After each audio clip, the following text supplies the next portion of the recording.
facilitate this section. Hi there, Baz. We had a question earlier on from Pez in the UK, and it's just a comment really on the BA's development into BRMs. He wanted to hear if that was something that was shared around the globe, because that's something he'd seen locally in the UK. So that's a question to the panel, really. Is that something we're seeing around the globe? That there's a kind of natural progression from business analyst into BRM? Can I respond to that? Yes, please do. Is that Edward? Yes, it's Edward. Yes. Yeah. I must be honest with you. From our perspective and from this part of the world, maybe it's the lack of visibility or knowledge about BRMs. I haven't seen much. Maybe I'm speaking under correction, but I haven't seen much of that. But I'm hoping that with this alliance that we're forming, we'll create more and more awareness of other career progressions, for an example, because BAs do ask from time to time, you know, at some point they are at the crossroads in their career, they want to move to the next thing. This to me seems like a natural progression for a business analyst. So yeah. I would say we're not there yet, but hopefully we'll start making inroads. I'll speak from my perspective.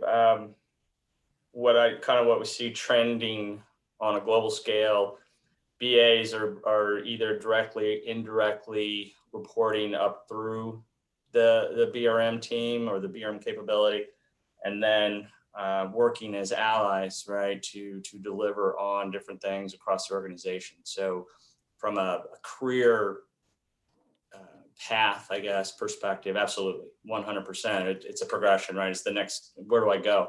And we see that with all the disciplines. I've been a project manager, where do I go? BRM, right? And architects. We see that across the organization in all different areas. So I would say absolutely yes. Great, thanks, Harry. Maybe just another quick comment. I mean, I can count myself to have been a business analyst originally. I think, you know, amongst even the board of the chapter, there's a lot of people who were business analysts, and I think it's more that for those people who understand what we're talking about and have a natural tendency to want to move upwards in a business-like way, it becomes a natural progression, and so it has happened, maybe more than we realize, actually, Edward. I think it's back to where I started. You know, certainly in our country here, it's not so well understood yet or so visible. But I bet if we did a straw poll of the BRMs around the world, I bet that probably the biggest proportion would be former business analysts. It has to be the easiest connection. Sarah Bog has a great comment in chat. It depends on the individual. You know, I would say absolutely, right? That's key for these BRM roles inside of organizations. They're not for everybody, but they are for a lot of people. Yep. Yeah. May I kindly come in there, Edward, just to share a practical example from our organization. I won't quote it because as per our governance from the corporate affairs, I should seek permission to expose the name, but this practical example won't do any harm. How we are structured, we have it in our IT department. We have some pipeline kind of a structure. So that there's a head of the BRMs, and then the business analyst report into a BRM. Then there's also layers of seniority within the business analyst, junior, intermediate, and your senior. Then the senior would report into the BRM. So there is that kind of pipeline, and which often works where the senior BA eventually grows into a BRM role. But you have some individuals that may go a different route, but there are such models that exist in other organizations. Thank you. Thanks, Dikeledi. I'd like to add to that is that I've seen some great successes with BAs. I think the strongest BRMs that I've met have a solid BA background. But what I do see is the transition being, although most of the time seamless, they get a bit stuck in order taker.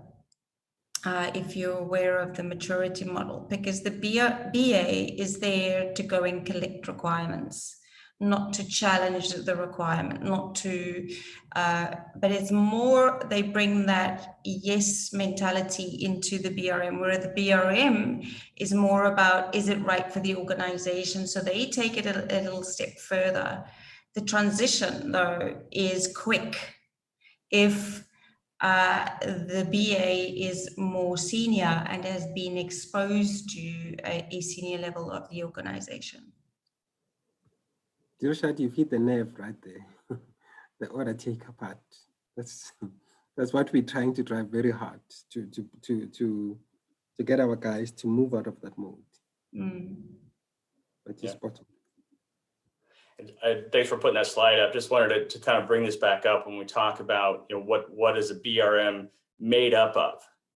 And these five this is new content that's coming out. You'll see it in the future, BRMP and CBRM. But what's the DNA? What is a BRM made up of? So innately, do you have this inside of you? Are you playful? Are you self-actualized, relationship-centered, purposeful, and fearless?